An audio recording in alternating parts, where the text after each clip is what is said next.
பெரிய ஒரு தானியம் வந்து கம்பு. இந்த கம்பு வந்து பல காலம் நாம் வந்து சாப்பிட்டுட்டு வந்த உணவு.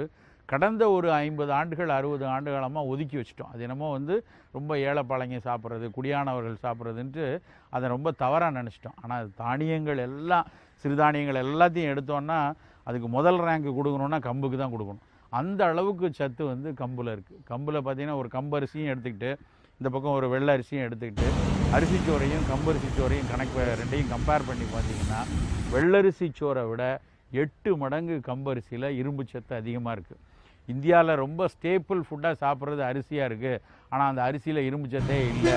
அதனால தான் இந்தியர்களில் நிறைய பேருக்கு சோகையாக இருக்குதுன்னு சொல்லி உலக சுகாதார நிறுவனமும் உலகத்தில் உள்ள பெரு அறிஞர்கள் பல பேரும் சொல்லிகிட்டு இருக்காங்க. ஆனால் அவர்கள்லாம் நினைக்கிறது நம்ம வெள்ளரிசி மட்டும்தான் சாப்பிடுவோன்னு.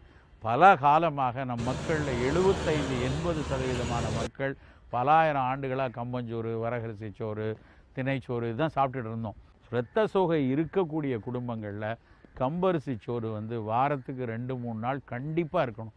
அந்த கம்பரிசி சோறே வந்து நல்லா கம்பங்கூழாகவோ, நல்லா அந்த சோறை வந்து மோர் சோறா கம்பங்கூழையே வந்து நிறைய தயிர் விட்டு, சிறிய வெங்காயம் சேர்த்து, கொஞ்சம் முருங்கைக்கீரை வச்சு சாப்பிட்டோம் அப்படின்னா அதில் நல்லா அந்த கம்பரிசியில் இருக்கக்கூடிய இரும்பு சத்து இயல்பாக உள்ளே போகும்.